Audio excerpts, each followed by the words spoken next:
প্রশান্তি জড়িত নিদ্রা মানুষের জীবনের একটা অত্যন্ত গুরুত্বপূর্ণ সুখ এবং প্রয়োজনীয়তাও।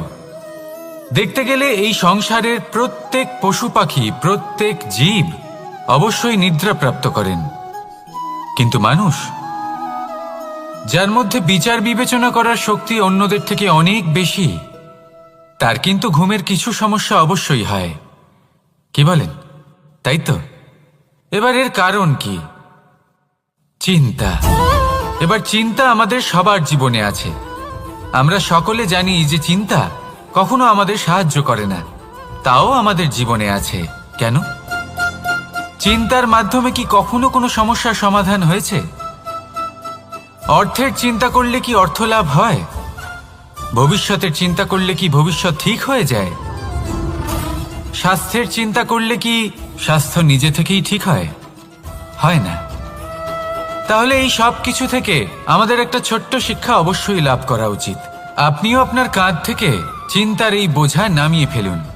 আর এই সব ইচ্ছে একত্রিত হয়ে আমাদের মনে চিন্তা উৎপন্ন করে। তাই এই চিন্তাগুলিকে ত্যাগ করুন। প্রকৃতির প্রেমের ওপর বিশ্বাস রাখুন। মনে রাখবেন, যিনি চিন্তামুক্ত হবেন তিনি চিতামুক্ত হবেন। সুখের নিদ্রা প্রাপ্ত করুন, আর নিদ্রায় যাবার আগে আমার সাথে ভালোবেসে বলুন, রাধা রাধা। মহাদেব, সেই দেবতা যিনি মহান, যাকে দেবতাদের দেবতা বলা হয়, যিনি হলেন আমার আরাধ্য। কখনো আপনার মনে এই প্রশ্ন এসেছে যে শিবকেই কেন মহাদেব বলা হয়, অন্য কোনো দেবতাকে কেন বলা হয় না? সেই কারণ মহাদেবের মধ্যে, ওনার মধ্যে এমন এক বিশেষ গুণ রয়েছে যা অন্য কারণ নেই। তা হলো নিঃস্বার্থ হয়ে মানুষের সেবা করা। যদি প্রয়োজন পড়ে, যদি সৃষ্টির পথে বিনাশের কালো মেঘ ছেয়ে থাকে, তখন নিজের প্রাণের চিন্তা না করে হলাহল পান করার জন্য প্রস্তুত থাকেন মহাদেব। আর এই অদ্বিতীয় ত্যাগের জন্যই শিবকে মহাদেব বলে ডাকা হয়। এবার যদি কোনো মানুষও নিঃস্বার্থ ভাবনার দ্বারা নিজেকে অর্পণ করে দেয় এই জগতের কল্যাণের জন্য, মানুষের সেবার জন্য, তাহলে তিনিও মহাপুরুষ, মহামানব হতে পারেন। যদি কেউ অভুক্ত থাকেন, তাহলে নিজের থালা থেকে অর্ধেক খাবার তাকে দিয়ে দিন। যদি কেউ অসুস্থ হন, তাহলে তাকে সেবা করার, চিকিৎসা করার চেষ্টা করুন। এই জীবন শুধু নিজের জন্য নয়, অন্যদের প্রতি, সমস্ত সংসারের প্রতি উৎসর্গ করুন। যদি এই সব মানুষ শিখে যান, তাহলে তিনি মহাদেবের পথে অগ্রসর হতে পারেন। যদি মানুষ নিঃস্বার্থ ভাবনার দ্বারা এই সংসারের সেবা করতে শিখে যান, তাহলে তিনি নিশ্চিত রূপে মহামানব অবশ্যই হতে পারবেন। আসুন আমার সাথে ভালোবেসে বলুন, রাধা রাধা। স্বর্ণ, হিরে, মুক্ত, মানিক, এই সব কিছুকে আগে পাথর বলা হতো। তাহলে এমন কি হলো যে এদের রত্ন বলা হয়? আর রত্ন তা বাস্তবে আসলে কি? এটা হলো সেই পাথর যাকে আগে আগুনের তাপ সহ্য করতে হয়েছে, পরখ করা হয়েছে, যাচাই করা হয়েছে, এদের কাটার চেষ্টা করা হয়েছে, কিন্তু তারা কখনোই নষ্ট হয়নি, বরং তারা আরো উদ্ভাসিত হয়েছে, আরো উজ্জ্বল হয়েছে, এই সংসারে আরো প্রকাশ ছড়িয়ে দিয়েছে। সেই জন্য এরা হলো এত অমূল্য, সেই জন্য এরা হলো বহুমূল্য, সেই জন্য এদের রত্ন বলা হয়। এবার মানুষের কাছেও এই নির্বাচনের অধিকার রয়েছে যে আমরা শুধু পাথর হয়ে থাকব নাকি রত্ন হয়ে থাকব। কিভাবে? আমাদের জীবনেও অনেক সমস্যা রয়েছে, বাধা আছে, বিপত্তি আছে। আমরা সেই বাধার তাপে উত্তপ্ত হই, এই সমস্যা আমাদের কাটার চেষ্টা করে। অনেক মানুষ বিভিন্ন পরিস্থিতি আমাদের ভাঙার চেষ্টা করে, কিন্তু আমাদের নষ্ট হলে চলবে না। যেভাবে এই রত্ন সমস্যার সম্মুখীন হয়ে পাথর থেকে রত্ন হয়েছে, সেইভাবেই আমাদেরও আমাদের সমস্যার সম্মুখীন হয়ে রত্ন হয়ে উঠতে হবে। এই সংসারে প্রকাশের স্রোত হয়ে উঠতে হবে। তাহলে এটাই করুন আর আমার সাথে ভালোবেসে বলুন, রাধা রাধা। সংসারে সব থেকে বড় শক্তি আসলে কি? কেউ বলবেন শারীরিক শক্তি, কেউ বলবেন অস্ত্রের শক্তি, কেউ বলবেন জ্ঞানের শক্তি। ঠিক আছে, কিন্তু যদি আমি বলি সংসারের সব থেকে বড় শক্তি হল শক্তি কোনো এক তথ্যের, আগে হ্যাঁ, তথ্য। এই তথ্য নিজেই কিন্তু খুব শক্তিশালী, অত্যন্ত শক্তিশালী অস্ত্র হলো এই তথ্য। আর সত্যি বলতে অনুচিত তথ্যের থেকে অনেক বেশি ঘাতক হলো অসম্পূর্ণ তথ্য। যেরকম আজ শাম্ব রুক্মির সাথে করেছে, ওকে অসম্পূর্ণ তথ্য দিয়েছে, তার ফলে বিনাশ হলো। যদি এইভাবেই আপনার কাছেও কোনো অসম্পূর্ণ তথ্য আসে, আর যদি আপনি তা পরখ না করে দেখেন, যাচাই না করে দেখেন, আর নিজের কর্ম করেন, তাহলে উত্থানের বদলে আপনি পতনের সম্মুখীন হবেন। বিকাশের বদলে আপনার বিনাশ হয়ে যাবে। মনে রাখবেন একটা অত্যন্ত গুরুত্বপূর্ণ কথা, সঠিক তথ্য পাওয়া সঠিক তথ্য দেওয়ার থেকে অনেক বেশি গুরুত্বপূর্ণ। আশা করি এই কথা আপনি বুঝেছেন।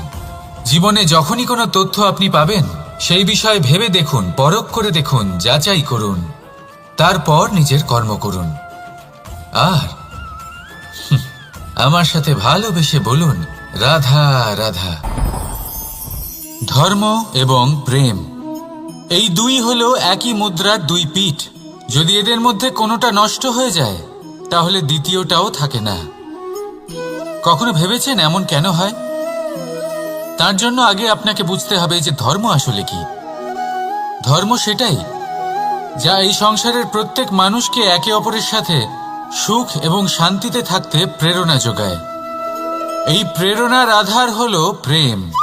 প্রেম সেটাই যা আপনার মধ্যে অন্য কারোর প্রতি করুণাবোধ জাগিয়ে তোলে, সম্মান জাগিয়ে তোলে। এবার যদি প্রেম চলে যায়, তাহলে সবার আগে বিনাশ হবে সম্মান আর করুণাবোধের।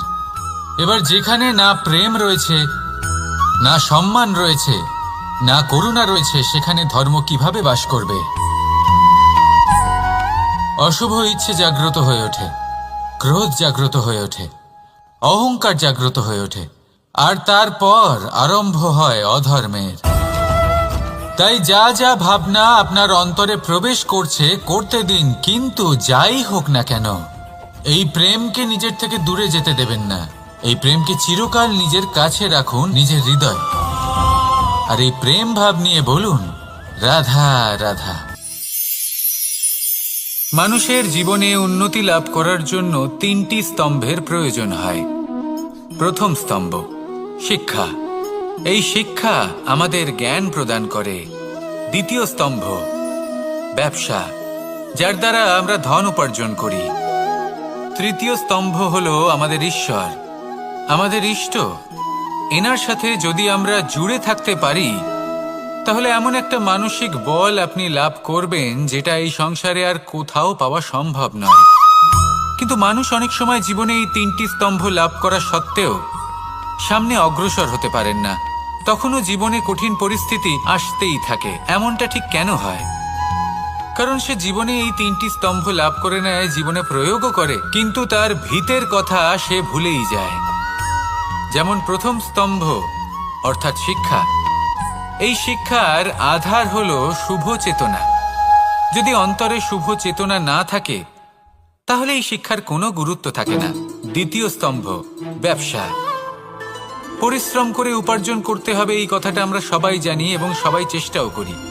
কিন্তু ব্যবসা করতে করতে আমরা এটা ভুলে যাই আমাদের ব্যবহার কেমন হয়ে পড়েছে। এই ব্যবহার যদি শুভ হয়, তাহলে আমাদের উপার্জন আস্তে আস্তে একটা স্থির জায়গায় এসে পৌঁছবে। এবং তৃতীয় স্তম্ভ আমাদের ভগবান। যদি ওনার স্মরণে আপনি যেতে চান, তাহলে তার পূর্বে নিজের মা বাবাকে সেবা করুন, তাদের যত্ন করুন, তাদেরকে ভালোবাসুন, কারণ ওনারাই হলেন এই সংসারে আপনার সব থেকে বড় ইষ্ট। তাহলে তিন স্তম্ভের সাথে সাথে তাদের আধারকেও নিজের জীবনে প্রাধান্য দিন। কোনো সমস্যা আসবে না, জীবনে একের পর এক উন্নতি করবেন এবং এই মন প্রসন্ন হয়ে বলবে, রাধা রাধা। সুখ, দুঃখ এবং শক্তি এই তিন হলো এই সংসারের ত্রিদেবের মতো। আমাদের জীবনে যা কিছু ঘটছে এই তিনটির ভিত্তির উপরেই হচ্ছে। আসলে এই সংসারের একটা নিয়ম আছে, যখনই আপনি কিছু লাভ করেন এই সংসার আপনার পরীক্ষা নেয়। এটা জানার জন্য আপনার পরীক্ষা নেয় যে আপনি যা কিছুই লাভ করেছেন আপনি কি আদৌ সেটার যোগ্য কিনা। ঠিক সেইভাবেই এই সুখ, দুঃখ এবং শক্তি আপনার পরীক্ষা নিয়ে থাকে। যখন সুখ আসে তখন সে আপনার পরীক্ষা নেয় যে আপনার মধ্যে অহংবোধ জাগ্রত হয়নি তো। যদি অহংবোধ চলে আসে তাহলে সুখ সেখানেই সঙ্গ ত্যাগ করে। দুঃখ আপনার ধৈর্যের পরীক্ষা নিতে থাকে, আর যদি আপনার মধ্যে ধৈর্য না থাকে তাহলে এটা আপনাকে আরো বেশি দুঃখের গভীর অন্ধকারে ঠেলে দেবে। সেখানে শক্তি পরীক্ষা নেয় আপনার বিনম্রতার। যদি আপনি বিনম্র না হন তাহলে হয় এই শক্তি আপনার সঙ্গ ত্যাগ করবে, নয় এই শক্তি বিনম্রতার অভাবে আপনার পতনের কারণ হতে পারে। এই সংসারে যে কোনো ব্যক্তি যিনি এই পরীক্ষায় উত্তীর্ণ হয়ে থাকেন এই জীবনে তিনি সাফল্য লাভ করেন। আসুন আমার সাথে ভালোবেসে বলুন, রাধা রাধা। ভয়ের সাথে আমরা সবাই পরিচিত, কষ্টও আমরা সবাই পেয়েছি। কখনো কখনো আমরা অসুস্থ হয়ে পড়ি, আর এমন সময় হলে মাতার মমতা, কখনো বাবার স্নেহ, কখনো বন্ধুদের পাশে থাকার অনুভূতি আমাদের রোগ নিরাময়ে সাহায্য করে। কখনো যদি আমরা নিরাশ হয়ে পড়ি, তখন যদি আমাদের কোনো আপনজন আমাদের দুটো ভালো কথা বলে তখন আমাদের মনোবল বেড়ে যায়। ঠিক তেমন সংসারের এই রঙ্গমঞ্চে যদি আপনি পীড়িত অনুভব করেন, কিছু শুভ কথা আলোচনা করুন, কিছু স্তুতি গান করুন, কিছু মুহূর্তের জন্য হলেও নিজের ইষ্টদেবের কথা স্মরণ করুন আর প্রার্থনা করুন। সাহস বাড়বে, শক্তিও বৃদ্ধি পাবে এবং সামনে এগিয়ে চলার পথও দেখতে পাবেন। তখন এই মন প্রসন্ন হয়ে বলবে, রাধা রাধা। এই সংসারে কখনো কোনো ব্যক্তিকে তার বাইরের পোশাক দেখে বিচার করার চেষ্টা করবেন না, এটা খুব বড় ভুল করবেন। যেমন আমরা জীবনে অনেক সময় এমন করি, ধরুন কোথাও একটা গাছ দেখলাম, খুব বিশাল আকারের একটা গাছ, যেটা মাটির থেকে অনেক উঁচুতে পৌঁছে গেছে, যার বিশাল শাখা আছে। সেগুলো দেখে আমরা ভাবি যে এই গাছে হয়তো কত সুস্বাদু ফল আছে, আমরা সেই গাছের পরিচর্যা করতে থাকি। আবার অন্যদিকে হলো একটি তৃণ, যেটা মাটি থেকে কিছুটা উঁচুতে পৌঁছেছে, কিন্তু সেই তৃণর নিচে, মাটির নিচে অত্যন্ত সুস্বাদু ফল বা সবজি জন্ম নেয়, যা আমাদের স্বাস্থ্যের পক্ষে অত্যন্ত উপকারী। সেই জন্য কখনো আবরণ দেখে কাউকে বিচার করতে চেষ্টা করবেন না। তার বদলে এটা বোঝার চেষ্টা করুন যে আপনার সামনে যে ব্যক্তি আছে বা বস্তু আছে তার বিশেষত্ব কি। যদি এই বিশেষত্ব বোঝার ক্ষমতা আপনি অর্জন করেন, যদি এই শিল্প আপনি নিজের ভেতরে জাগ্রত করেন, তাহলে এই সংসারে বিশেষত্ব কি সেটা আপনি জানতে পারবেন। আর এই সমস্ত খেলা দৃষ্টি থেকে নয়, দৃষ্টিভঙ্গি থেকে জন্ম নেয়। দৃষ্টিভঙ্গি সবসময় শুভ রাখুন আর আমার সাথে ভালোবেসে বলুন, রাধা রাধা। যখন আমরা কোনো বনে প্রবেশ করি তখন এই সবুজ ঘাস দেখে, এই কোমল ঘাস দেখে আমাদের মন প্রফুল্ল হয়ে ওঠে। ভিন্ন ভিন্ন প্রজাতির ফুল, ভিন্ন ভিন্ন রঙের ফুল দেখে এই মন আনন্দে ভরে ওঠে। এখানে শিশুরা আনন্দ লাভ করে, বড়রা ভোজন গ্রহণ করেন, কথাবার্তা বলেন, হাঁটাহাঁটি করে বেড়ান। এবার ভেবে দেখুন, যখন এই উপবনের নির্মাণ হয়েছিল সেই সময় যদি এই মাটিকে সঠিকভাবে খনন না করা হতো, যদি তাতে সঠিকভাবে বীজ রোপণ না করা হতো, যদি কোনো সংঘর্ষ না হতো, পরিশ্রম না করা হতো, যদি চলতে চলতে পায়ে কাঁটা না বিঁধে যেত, তাহলে এই সুন্দর বন দেখে আমরা কি এই আনন্দ লাভ করতে পারতাম? কখনোই নয়। ধরুন কোনো নদীর তটে সুন্দর একটি বন আছে, সেই বনের আনন্দ লাভ করতে গেলে আপনাকে সেই নদী পার করতেই হবে। যদি সুখের নদীর কাছে পৌঁছতে চান তাহলে তটে যে কাঁটা রয়েছে সেগুলোর সাথে সংঘর্ষ করতেই হবে। এই সংসারে যদি আপনি সুখ লাভ করতে চান তাহলে সুখ লাভের এই যাত্রা শুরু করতে হবে সংঘর্ষ দ্বারা। তাহলে সংঘর্ষকে স্বাগত জানান, এর পেছনেই সুখ রয়েছে যা আপনার জন্য অপেক্ষা করছে। এবার হাসুন আর আমার সাথে ভালোবেসে বলুন, রাধা রাধা। সংসারে আমাদের জীবনের সবথেকে বড় দোষ কি আপনি জানেন? কেউ বলবেন লোভ, কেউ বলবেন লালসা, কেউ বলবেন অসত্য। দেখুন, দুঃখের মূল কারণ হলো পরিশ্রম না করা। কিছু মানুষ ভাবেন যে আমি জীবনে কোনো পরিশ্রম করব না, অথচ আমি সবকিছু প্রাপ্ত করতে চাই। আর এমন এক কারণের জন্যই দূতের মতো খেলা আমাদের জীবনে প্রবেশ করার সুযোগ পায়। দূত, এই দূত আসলে কি?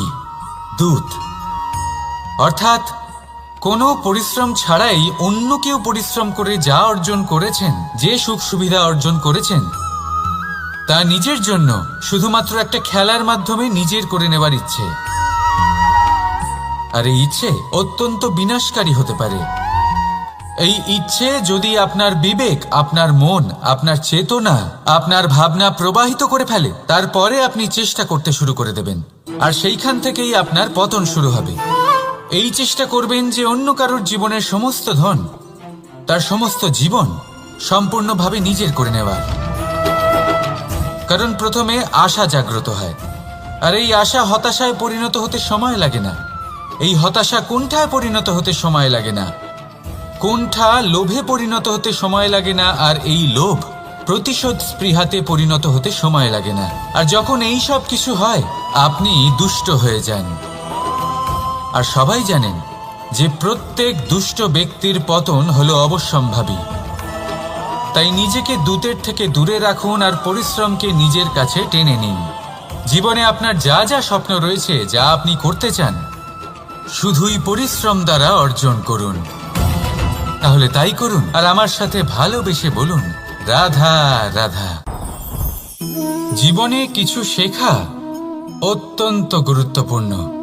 এবার কি কি শিখতে হবে সেই সব শেখানোর জন্য অনেক শিক্ষক রয়েছেন, কিন্তু কি শিখবেন না আর কি করবেন না, এটা আমাদের নিজের অভিজ্ঞতা দিয়েই শিখতে হয়। কিন্তু তার মানে এটা নয় যে যদি আপনাকে শিখতে হয় যে আগুনের তাপ কতটা, আপনাকে আগুনের মধ্যে হাত দিতে হবে। না, অন্য কারোর অভিজ্ঞতা দ্বারাও শিখতে পারেন। প্রশ্ন শুধুমাত্র একটাই যে আপনি কি শিখতে চান নাকি চান না। যদি আপনি এটাই ভাবেন যে আমি শুধুই নিজের অভিজ্ঞতা দ্বারাই শিখতে চাই, তাহলে জীবনকাল ছোট মনে হবে, অনেক কিছুই শিখতে পারবেন না। তাই নিজের সাথে সাথে বড়দের অভিজ্ঞতা দ্বারাও শেখা শুরু করে দিন। এই সংসারের অভিজ্ঞতা দ্বারা শিখতে শুরু করে দিন। আর এটা নিশ্চিত রূপে শেখা আবশ্যক যে কখন কি করবেন না, কোথায় থামতে হবে আর কোথায় থামবেন না। তাহলে আসুন আর আমার সাথে ভালোবেসে বলুন, রাধা রাধা।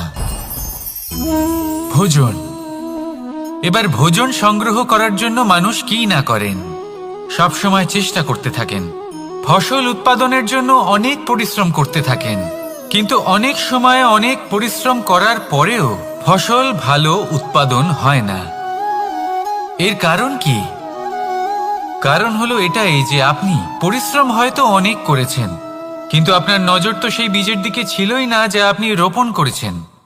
সেই জন্য সব সময় কোনো বীজ রোপণ করার আগে তাকে পরখ করে দেখুন, তা অত্যন্ত আবশ্যক।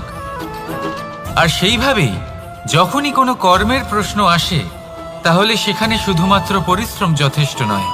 সেই কাজের প্রতি আপনার কর্তব্য কি, আপনার উদ্দেশ্য কি, সেটা জানা হলো অত্যন্ত গুরুত্বপূর্ণ। তাই কর্ম করুন, কিন্তু সেই কর্মের প্রতি আপনার যা উদ্দেশ্য তার মাহাত্ম্য বুঝতে চেষ্টা করুন। তাহলে আসুন আমার সাথে ভালোবেসে বলুন, রাধা রাধা। কখনো কোনো বৃক্ষকে দেখেছেন এই ধরিত্রী থেকে ততটুকুই জল নেয় যতটুকু তার প্রয়োজন। কোনো প্রাণীকে দেখুন, এই প্রকৃতি থেকে ততটুকুই খাবার গ্রহণ করবে যতটুকু তার খিদে রয়েছে। খিদে মিটে গেলে আর খাবে না। এবার মনুষ্যকে দেখুন, সে নিজের জীবনে যা কিছু পেয়েছে, বস্তু, ধন, খাবার, শক্তি, প্রয়োজনের থেকে অনেক বেশি লাভ করার চেষ্টা করে থাকে। প্রয়োজনের থেকে বেশি যদি পেয়েও যায় তাহলেও তার কম মনে হয়। এবার এরকম ঠিক কেন হয়? এর পিছনের কারণ কি? কারণ হলো লোভ। লোভের আগুন কিছু এমন হয়, যদি মানুষের মনে একবার প্রজ্বলিত হয় তাহলে শুধু বাড়তেই থাকে। ততক্ষণ বাড়বে যতক্ষণ না আপনি নিজে তাকে বাধা দিচ্ছেন। তবে এই লোভের আগুন নিয়ন্ত্রণ করা সম্ভব। পরিমিতিবোধ, পরিমিতিবোধের চিন্তা। আপনাকে শুধু নিজেকে একটা সরল প্রশ্ন করতে হবে। যখনই মনের মধ্যে কোনো বস্তুর প্রতি, শক্তির প্রতি, ধনের প্রতি, ভোজনের প্রতি লোভ বেড়ে যায়, নিজেকে প্রশ্ন করুন, এটা কি আমার কাছে ততটাই প্রয়োজনীয় যতটা একটা বৃক্ষের কাছে জল, যতটা একটা প্রাণীর কাছে ভোজন? এটা কি ততটাই প্রয়োজনীয়? যদি উত্তর না হয় তাহলে নিজেকে সেখানেই বাধা দিন। সেই ভাবনা সেখানেই ত্যাগ করুন, কারণ সেটাই হলো লোভ। ঠিক এইভাবেই প্রয়োজনীয়তার চিন্তা করে আস্তে আস্তে এই মন নির্লোভ হয়ে উঠবে। আর এই মন প্রসন্ন হয়ে বলবে, রাধা রাধা। সংসারে সকলে উঁচুতে উঠতে চায়, কেউ নত হতে চায় না। সবাই এটা মনে করে যে নত হওয়ার অর্থ হলো তাদের আত্মসম্মান এবং অহংবোধের বিরুদ্ধাচরণ করা। তাদের মনে হয় যে যদি আমরা নত হই, সংসার আমাদের দুর্বল মনে করবে, তাদের শৌর্য এবং তাদের ব্যক্তিত্বের অপমান হবে। কিন্তু এটা কি সত্যি? প্রত্যেকবার নত হওয়ার অর্থ কি সম্মানহানি হওয়া? কখনোই নয়। আপনি নিজের জীবনকেই দেখে নিন। আপনার কোনো অমূল্য জিনিস যদি নিচে পড়ে যায় তাহলে তাকে কিভাবে তোলেন? সেই বস্তুকে তোলার জন্য আপনাকে নত হতেই হবে। আপনি বড়দের আশীর্বাদ কিভাবে লাভ করেন? আপনি নত হয়ে তবেই তাদের আশীর্বাদ লাভ করতে পারেন, তাই না? ভেবে দেখুন, আপনি একটা পথে হাঁটছেন, আপনি দেখতে চাইছেন যে আপনি সঠিক পথে হাঁটছেন কিনা, পায়ের নিচে কাঁটা পড়ে আছে কিনা। কিভাবে দেখবেন? আপনাকে সেই মাথা নত করেই দেখতে হবে। এর অর্থ কি? অর্থ খুব সহজ। প্রত্যেকবার নত হওয়া অনুচিত নয়, সেটা কোনোভাবেই সম্মানহানি নয়। পরিস্থিতি অনুসারে এবং যেখানে প্রয়োজন আপনি নত হতে শিখে গেলে আপনি অনেক কিছুই লাভ করতে পারবেন। জ্ঞান, মান, গুণ, বিশ্বাস। সেই জন্য প্রয়োজন এবং পরিস্থিতি অনুসারে নত হতে শিখুন, এতে অনুচিত কিছুই নেই। আত্মসম্মান থাকা অত্যন্ত প্রয়োজনীয়, কিন্তু তা যেন কখনো অহংকারে পরিণত না হয়। এই বিষয়ে অবশ্যই নজর রাখবেন এবং আমার সাথে ভালোবেসে বলবেন, রাধা রাধা। মানুষের জীবন দেখলে এতে সংকটও আসবে, বিপদও আসবে, অনেক সমস্যাও আসবে। কখনো কখনো এমন সময় আসবে যখন আমাদের আপনজনের থেকে সাহায্য চাইতে হয়। আমরা সাহায্য চাই আর তারা সাহায্য করেও দেন, আমাদের সংকট থেকে মুক্তও করে দেন। কিন্তু যখন এই সময় বদলে যায়, যখন সুখের সময় আমাদের জীবনে আসে, তখন আমাদের মনে একটা অহংবোধ জেগে ওঠে। মনে হয় উপকার আবার কি? সেই ব্যক্তি সাহায্য করেছিলেন তাতে কি? উনি তো নিজের কর্তব্য পালন করছিলেন। সেই ব্যক্তি আমাদের ধন দিয়েছিলেন যখন প্রয়োজন ছিল, তো আমরা সেই ধন তো ফিরিয়ে দিয়েছি, উপকার কিসের? এই ভাবনা অনুচিত। যদি কোনো ব্যক্তি আপনাকে সাহায্য করে থাকে যখন কেউ করেনি, যখন আপনার সবথেকে বেশি প্রয়োজন ছিল, সেই সাহায্য অমূল্য আর সেটা উপকারী বটে। যদি কেউ উপকার করেন তাহলে বিনম্র চিত্তে ভালোবেসে আজীবন তার উপকারের প্রতি কৃতজ্ঞ থাকুন। কারণ সত্যি কথা বলতে এই সংসারে উপকার করার মতো ব্যক্তি খুব কম রয়েছেন, আর উপকারীর কথা মনে রাখেন এমন কৃতজ্ঞ ব্যক্তি আরও কম। সেই জন্য জীবনে কৃতজ্ঞ থাকুন আর আমার সাথে ভালোবেসে বলুন, রাধা রাধা। জ্ঞান এবং অহংকার, এই দুইয়ের মধ্যে সম্পর্ক কোথায়? সম্পর্ক ঠিক সেরকম যেরকম হাত এবং কাকনের, যেমন চোখ এবং দৃষ্টির সম্পর্ক। এবার আপনি বলবেন, আমি কি বলছি? জ্ঞান এবং অহংকারের এমন সম্পর্ক কি করে হতে পারে? দেখুন, যে ব্যক্তি জ্ঞানী, যার কাছে জ্ঞান রয়েছে এবং তিনি জানেন যে তার কাছে জ্ঞান রয়েছে, তার মধ্যে নিজে থেকেই অহংবোধ জাগ্রত হয়। খুব কম সংখ্যক এমন জ্ঞানী ব্যক্তি আছেন যারা নিজেদের অহংকারের বিষয়ে আঁচ করতে পারেন। প্রকৃত জ্ঞানী হলেন তিনি, যিনি নিজের জ্ঞানের সদ্ব্যবহার করে অহংকারকে দূর করেন। উচিত সময়ে বুঝে যান, নিজের অন্তর যাচাই করে এই বিষয়টা দেখেন যে তার অন্তরে অহংবোধ জাগ্রত হচ্ছে এবং নিজেকে সেখানেই থামিয়ে দেন, যাতে অহংকারের পথে তিনি অগ্রসর না হয়ে যান। এই অহংকার কখন উচিত, কখন অনুচিত, কখন প্রয়োগ করা উচিত, উচিত নয়, কখন বাধা দেওয়া উচিত, এটা শেখা অত্যন্ত প্রয়োজনীয়। আর যদি এটা আপনি শিখতে পারেন, তাহলে আপনি একজন জ্ঞানীও হয়ে উঠবেন এবং সুখীও থাকবেন। তাই মনে রাখবেন, এই জ্ঞান নিয়ে কখনোই অহংকার করবেন না, বরং সবসময় নিজের অহংবোধের বিষয়ে প্রকৃত ধারণা রাখবেন। আসুন আমার সাথে ভালোবেসে বলুন, রাধা রাধা। আপনি অবশ্যই কোনো গাছ দেখে থাকবেন যেখানে অনেক ফল রয়েছে। সেই গাছের ডালগুলি নিজে থেকেই নত হয়ে যায়। কেন? যাতে মানুষ, প্রাণী, এরা সকলে যাতে সেই ফল খুব সহজে গ্রহণ করতে পারেন। এটাই হলো প্রকৃতির শিক্ষা, এটাই হলো প্রকৃতির নিয়ম।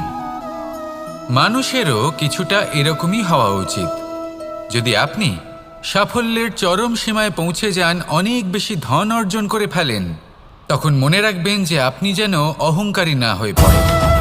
বিনম্র থাকতে হবে। সেই ধনকে ব্যবহার করতে হবে উচিত কাজের জন্য। সেই ধনের দ্বারা সমাজের মঙ্গল করা উচিত। সকল মানুষকে সাহায্য করা উচিত যাদের ধনের অভাব আছে। যদি ধনী হওয়া সত্ত্বেও আপনি ধনের সদ্ব্যবহার এই সমাজের মঙ্গলের জন্য, তার ভালোর জন্য না করেন, যদি আপনি ধন দান না করেন, তাহলে এই ধন অহংকার রূপী বিষে পরিণত হয়ে আপনাকেই নাশ করবে। তাই ফলে ভরা গাছের মতো নত হয়ে থাকুন, বিনম্র হয়ে থাকুন, দান করুন আর আমার সাথে ভালোবেসে বলুন, রাধা রাধা। যদি আমি স্থির করি, যদি নিশ্চিত করি একটা মূর্তি গড়ে তুলব, আর কিছুক্ষণ সেই কাজটা করে আবার কিছুক্ষণ পরে বন্ধ করে দিই, আবার কিছুক্ষণের জন্য কাজটা করে আবার সেই কাজ বন্ধ করে দিই, আবার কিছুক্ষণের জন্য কাজটা করে বলি ক্লান্ত লাগছে, কিছুক্ষণের জন্য বিশ্রাম নিয়ে নিই, যদি এইভাবে আমি কাজটা করি, তাহলে কি এই কাজ উচিত সময় এবং উচিতভাবে সম্পন্ন হবে? কখনোই নয়। শুধু তাই নয়, যে কোনো কাজ যদি পূর্ণ করতে হয়, উচিতভাবে করতে হয়, উচিত সময়ের মধ্যে করতে হয়, তাহলে প্রয়োজন সততার এবং অখণ্ড প্রচেষ্টার। সততা ছাড়া আপনি যে কাজই করুন না কেন, উচিত সময় তা সম্পূর্ণ হবে না, আর মনোবাঞ্ছিত ফল আপনি কখনোই পাবেন না। তাই যে কাজই আরম্ভ করুন না কেন, সততার সাথে এবং অখণ্ড প্রচেষ্টার সাথে করুন। তখনই কর্ম এবং তখনই এই জীবন সফল হবে এবং এই মন প্রসন্ন হয়ে বলবে, রাধা রাধা। বিন্দু বিন্দু জলেই সাগর নির্মাণ হয়। এবার এই কথা আমরা সকলে জানি। আপনি কি এই কথাটা জানেন যে ছোট ছোট সুখের দ্বারাই বড় সুখ লাভ করা যায়? একজন বাবাকে দেখুন, সন্তানের জন্ম থেকে তার যুবক হওয়া পর্যন্ত তার সাথে ছোট ছোট সুখ যাপন করেন। এই ছোট ছোট সুখগুলি তাদের প্রেমের সম্পর্কে গভীরতা নিয়ে আসে এবং প্রেমের এই গভীরতা তাদের জীবনে বড় সুখ নিয়ে আসে। এটা ঠিক সেই রকম যেরকম বিশাল এক সমুদ্রে, গভীর এক সমুদ্রে অমূল্য রত্ন খুঁজে পাওয়া যায়। এটাও ঠিক সেই রকমই। সেই জন্য জীবনে বড় বড় সুখের খোঁজ করতে গিয়ে সময় নষ্ট করবেন না। এই যে ছোট ছোট সুখ আছে, এগুলোকে যাপন করা শুরু করুন, এগুলোর আনন্দ লাভ করুন, এগুলো নিয়ে উৎসব পালন করুন, প্রেমের গভীরতা বুঝুন আর এই গভীর প্রেমে মন নিমজ্জিত করুন। তারপরে দেখুন এই মন আর এই জীবন সুপ্রসন্ন হয়ে বলবে, রাধা রাধা। কথায় আছে, অন্ধকারে প্রদীপ প্রজ্বলিত করলে চতুর্দিক আলোকিত হয়। কিন্তু যদি এই প্রদীপ আমি সূর্যের আলোর সম্মুখে সকালবেলায় প্রজ্বলিত করে রেখে দিই, তাহলে কি হবে? আপনি বলবেন যে এটা করে তো কোনো লাভই হলো না। সূর্যের প্রকাশের সামনে এই প্রদীপ আসলে কিছুই নয়। এবার এই চিন্তা ভাবনা প্রত্যেক দিন করতে হবে, আর একটা অমূল্য শিক্ষা পেতে হবে। মনে করুন যে আপনি মহাপুরুষের সামনে বসে আছেন, কোনো মহাজ্ঞানীর সামনে, তাহলে সেই ব্যক্তির সামনে নিজের জ্ঞানের প্রদীপ প্রজ্বলিত করবেন না, নীরব থাকুন আর সেই ব্যক্তির সূর্যের প্রকাশের মতো জ্ঞান প্রাপ্ত করুন। যতটা পারবেন জ্ঞান লাভ করুন।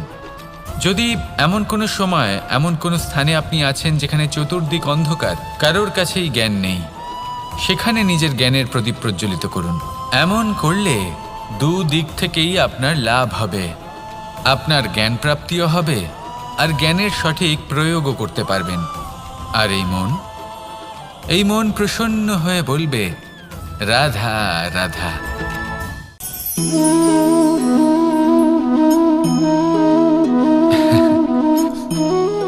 ঘুমের মধ্যে আমরা বিভিন্ন ধরনের স্বপ্ন দেখি, কিছু সুখের, কিছু দুঃখের, কিছু অত্যন্ত ভয়ানক।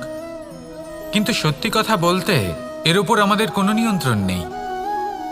কিন্তু আমি এমনও কিছু ব্যক্তিকে দেখেছি যারা খোলা চোখে স্বপ্ন দেখেন এবং তা যাপন করেন।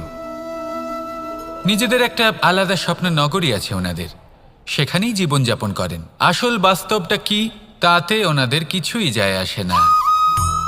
এমন কিছু মানুষ আছেন যাদের কাছে বিন্দুমাত্র জ্ঞান নেই, সে না হয় ঠিক আছে, কিন্তু জ্ঞান এমনভাবে প্রদান করবেন যে মনে হবে সংসারের সমস্ত জ্ঞান তাদের কাছেই রয়েছে। এমন কিছু মানুষ আছেন যারা ভালোবাসতে জানেন না, আর তাও আমি মেনে নিলাম, কিন্তু কথা এমনভাবে বলবেন তাতে মনে হবে যেন প্রেমের বিষয়ে সবকিছু শুধুমাত্র ইনিই জানেন। এবার আমি এমন কথা অবশ্যই বলছি না যে আপনি এরকম করেন, কিন্তু যদি কোনো ব্যক্তি এরকম করেন তাহলে তার এটা মাথায় রাখা উচিত যে সেই ব্যক্তি অন্য কারোর সাথে নয়, নিজের সাথে অনুচিত করছেন। কারণ এমন কাজ করে উনি নিজের দোষ, নিজের অপগুণ সংসারের কাছে নয়, নিজের কাছে লুকোচ্ছেন। আপনি যদি নিজেকে বুঝতে না পারেন, সম্পূর্ণরূপে নিজেকে আকলন না করেন, নিজের অপগুণ, নিজের দোষ পূর্ণরূপে না বুঝতে পারেন, তাহলে এটা কি করে বুঝবেন যে নিজেকে কিভাবে শুধরে নিতে হবে? আপনাকে নিজের সত্য স্বীকার করতেই হবে, তারপরেই আপনি নিজেকে পরিবর্তন করতে পারবেন।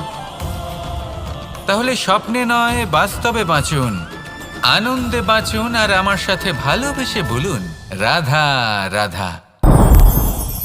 আমি রথে যাত্রা করি, তাতে বারবার পথে থামি আর দেখি যে আমি অনুচিত দিকে যাচ্ছি না তো, আমি উচিত পথেই যাচ্ছি তো।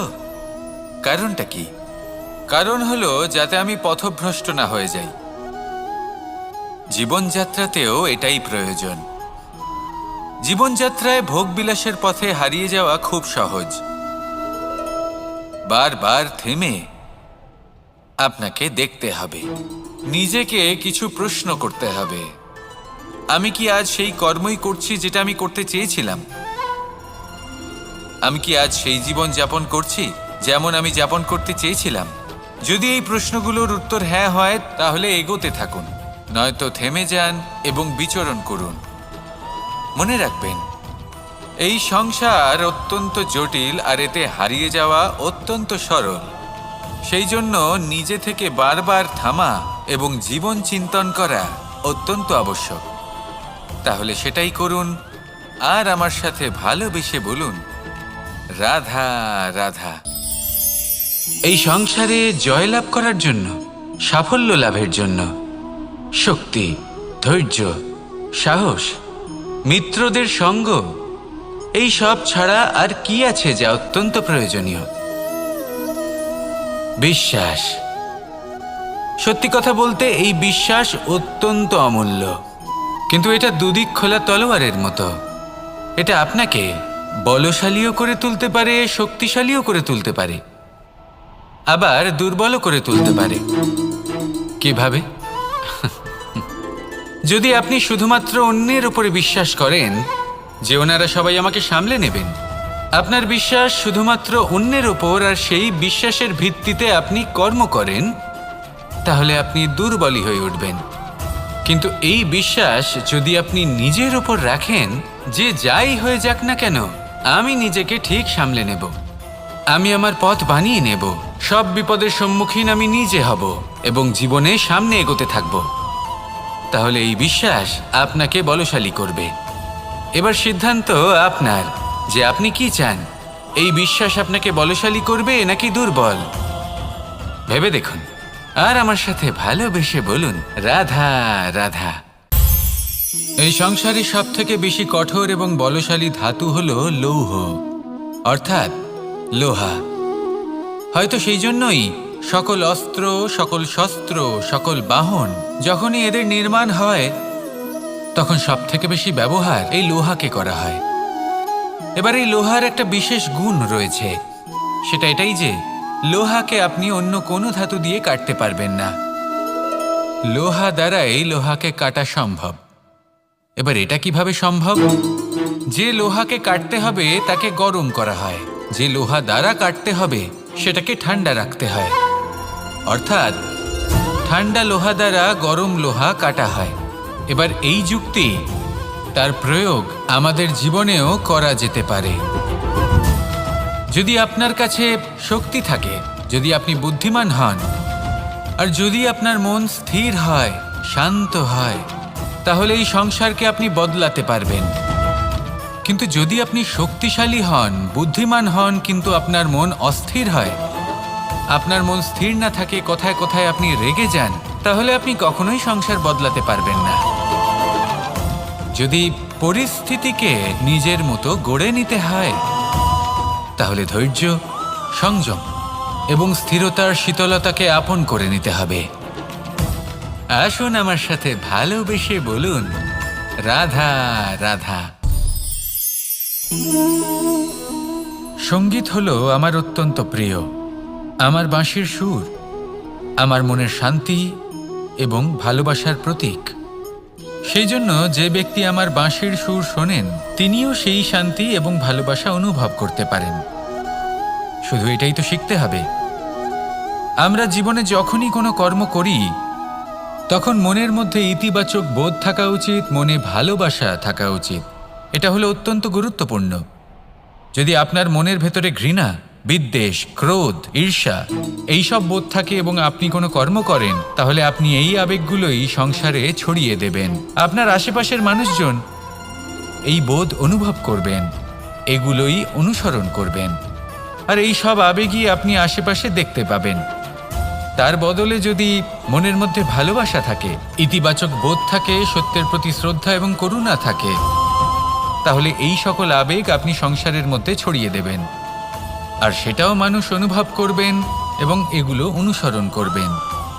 আপনার আশেপাশে আপনি কোন আবেগ দেখতে চান, সেই নির্বাচন আপনারই। আপাতত আসুন আর আমার সাথে ভালোবেসে বলুন রাধা রাধা। আমরা সবাই এই সংসারে সূর্যের মতো হয়ে উঠতে চাই, সূর্যের মতো তেজস্বী, প্রকাশময়, যশস্বী। সূর্যের মধ্যে এতটাই তেজ থাকে যে সবাই তার সামনে নত হয়ে থাকে। সেই কারণেই সূর্যকে যশদানের গ্রহ বলা হয়।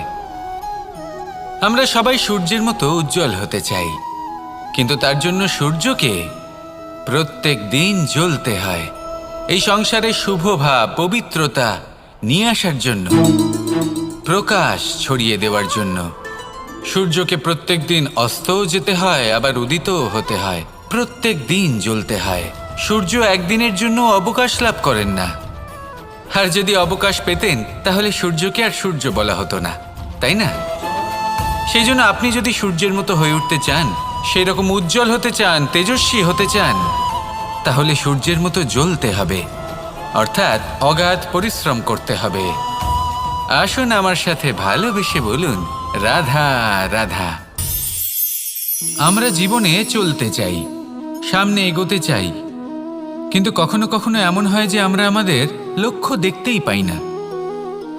আমরা চিন্তিত হয়ে পড়ি, ব্যতীত হয়ে পড়ি, আমরা কিছু বুঝতেই পারি না, এই মন অশান্ত হয়ে যায়। কিন্তু যদি আপনি থেমে যান, তাহলে নিজের পথ এবং নিজের লক্ষ্য থেকে সরে যাবেন। সেই জন্য চলতে থাকুন, থামবেন না। যতদূর পারবেন চলতে থাকুন, যতদূর দৃষ্টি যাচ্ছে চলতে থাকুন। তারপরেই দেখবেন পরবর্তী পথ আপনা থেকেই আপনার সামনে আসবে। কারণ আপনার দৃষ্টির সীমা থাকতেই পারে, দৃষ্টিভঙ্গির সীমা নেই। আপনার পথের সীমারেখা থাকতেই পারে, কিন্তু সেই পথে চলার সাহসের সীমা নেই। সেই জন্য নিজেকে অসীমিত করে তুলুন। এই সীমারেখা আপনা থেকেই দূর হয়ে যাবে, লক্ষ্য নিজে থেকেই দেখতে পাবেন, আর এই মন সুপ্রসন্ন হয়ে বলবে, রাধা রাধা। এই সংসারে নির্মাণের বিষয়ে জ্ঞান লাভ করার পূর্বে ধ্বংসের বিজ্ঞান বুঝে নেওয়াও খুব প্রয়োজনীয়। যখনই আমরা ব্যায়াম করি তখন কি হয়? আমাদের পুরনো মাংসপেশি নষ্ট হয়ে যায় এবং সেই মাংসপেশির স্থানে আমরা নতুন মাংসপেশির নির্মাণ করে থাকি। যেমন একটা নতুন ইমারত গড়ে তোলবার পূর্বে পুরাতন ইমারতকে ভঙ্গ করে দিতে হয়, তবেই তো সেই স্থান সজীব হবে, ঠিক কিনা? এবারে জ্ঞান এবং বিজ্ঞান ছাড়াও এমন কিছু আছে যা কিনা অত্যন্ত গুরুত্বপূর্ণ। তা হলো সীমা পার করে যাওয়া। এই যে সীমা, এই যে নিয়ম, তা মানুষের জন্যই বানানো, তাকে নিয়ন্ত্রণ করার জন্য তৈরি করা হয়েছে। এমন অনেক সীমা, এমন অনেক নিয়ম মানুষের জন্য অত্যন্ত মঙ্গলকারী। কিন্তু কিছু এমন সীমা আছে, কিছু এমন নিয়ম আছে যা মানুষের লঙ্ঘন করে যাওয়া অতি আবশ্যক। যতক্ষণ না এই সীমা লঙ্ঘন করছেন, নিজের নতুন অস্তিত্বকে খুঁজেই পাবেন না, সেই স্থানে পৌঁছতেই পারবেন না যেখানে সংসার তাকে চিরস্মরণীয় করে রাখবে। সেই জন্য জীবনে যাই করবেন, সীমা অতিক্রম করে যান। যদি পরিশ্রম করেন তাহলে সীমা অতিক্রম করে পরিশ্রম করুন। যদি লক্ষ্যের দিকে অগ্রসর হন তাহলে সীমা অতিক্রম করে অগ্রসর হন। কোনো সীমারেখা যাতে না থাকে, সেই সর্বোচ্চ স্থান দেখুন এবং অগ্রসর হন।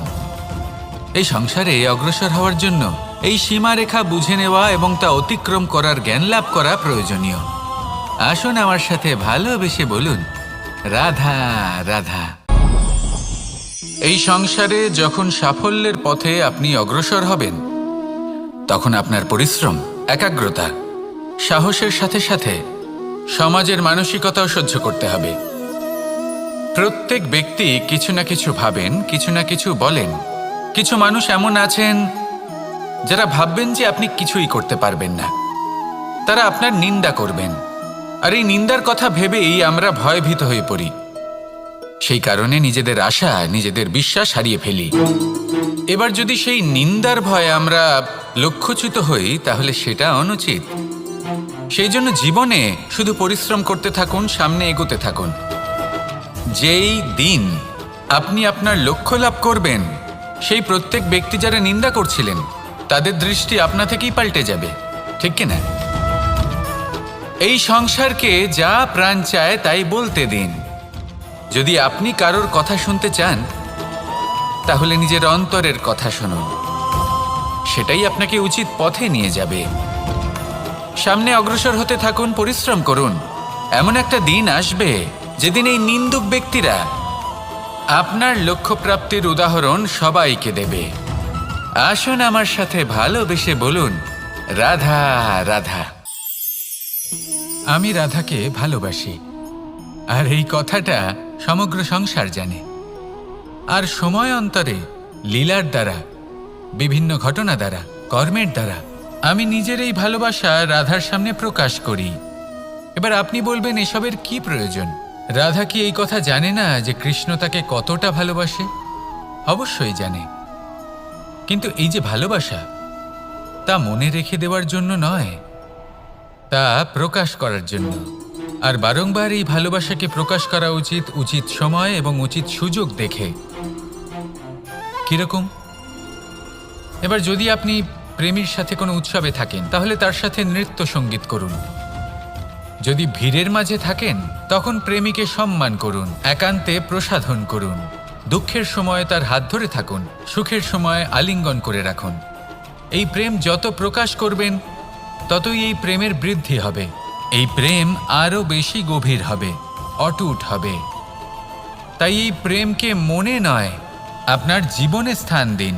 মন খুলে প্রকাশ করুন আর আমার সাথে ভালোবেসে বলুন, রাধা রাধা। এবার ধরুন আমাকে দ্বারকা থেকে হস্তিনাপুর যেতে হবে। আর পথে আমি প্রত্যেকটা এমন স্থানে দাঁড়াচ্ছি যেখানে আমার মন আপ্লুত করার মতো কোনো দৃশ্য দেখতে পাচ্ছি, বা কোনো ব্যক্তিকে দেখতে পাচ্ছি, বা কোনো প্রসঙ্গ দেখতে পাচ্ছি, বা কোনো নাটক দেখতে পাচ্ছি। তাহলে কি আমি কখনো হস্তিনাপুরে উচিত সময়ে পৌঁছতে পারবো? কখনোই নয়। মানুষকেও ঠিক এই কথাটাই মাথায় রাখতে হবে। মানুষ মনের মধ্যে একটা লক্ষ্য স্থির করেন, সেই পথে অগ্রসর হয়ে পড়েন। এবার সেই পথে এগোতে এগোতে অনেক মানুষজন, অনেক ঘটনা, অনেক সমস্যা চলে আসে, যার ফলে তার মন বিচলিত হয়ে পড়ে। যদি মন বিচলিত হয়ে যায়, তাহলে লক্ষ্যের প্রতি কিভাবে একাগ্রচিত্ত হবেন?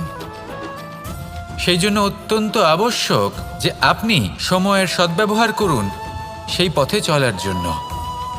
সেই পথে সামনে এগোতে থাকুন, চোখ থাকবে শুধু লক্ষ্যের দিকে। যখনই আপনি বুঝবেন যে আপনি লক্ষ্যভ্রষ্ট হচ্ছেন, আবার সেই পথে নিজেকে টেনে আনুন। ঠিক এইভাবেই এগোতে থাকুন, সাফল্যের শিখরে গিয়ে পৌঁছন, আর সেখানে গিয়ে আনন্দের সাথে উচ্চ স্বরে বলুন, রাধা রাধা। এগুলো হলো নিম পাতা। যদি এগুলো চেখে দেখেন, তাহলে মুখ বিকৃত হবে। এগুলো কি তেঁতো খেতে, হে নারায়ণ! এর থেকে বেশি তিক্ত সংসারে আর কিছুই হতে পারে না।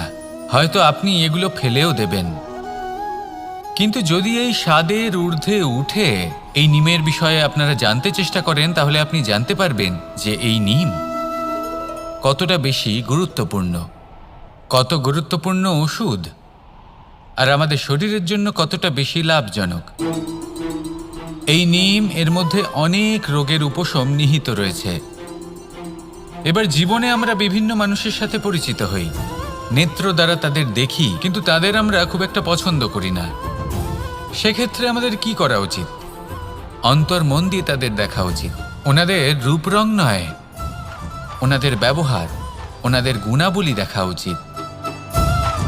কারণ হতে পারে ঠিক যেমন নিম পাতা বাস্তবে খুব তেঁতো, কিন্তু আমাদের শরীরের পক্ষে লাভজনক, সেইভাবেই এইসব মানুষ যাদের দেখলে আমাদের ভালো লাগে না, যাদের রূপ রং আমাদের পছন্দ হয় না, হয়তো সেই মানুষগুলোই আমাদের জীবনকে পূর্ণরূপে পাল্টে দিতে পারেন। হতে পারে তাদের মধ্যে এমন ক্ষমতা রয়েছে, আমাদের সুখ, শান্তি, প্রেরণা প্রদান করতে পারেন, আমাদের দুঃখ হরণ করতে পারেন, আমাদের পথ দেখাতে পারেন। সেই জন্য যখনই কোনো ব্যক্তিকে দেখবেন, চর্মচক্ষু নয়, অন্তর্মন দিয়ে দেখবেন, রূপ রং নয়, গুণাবলী দেখবেন। মানুষকে আরো ভালোভাবে বুঝতে পারবেন, আর এই মন প্রসন্ন হয়ে বলবে, রাধা রাধা।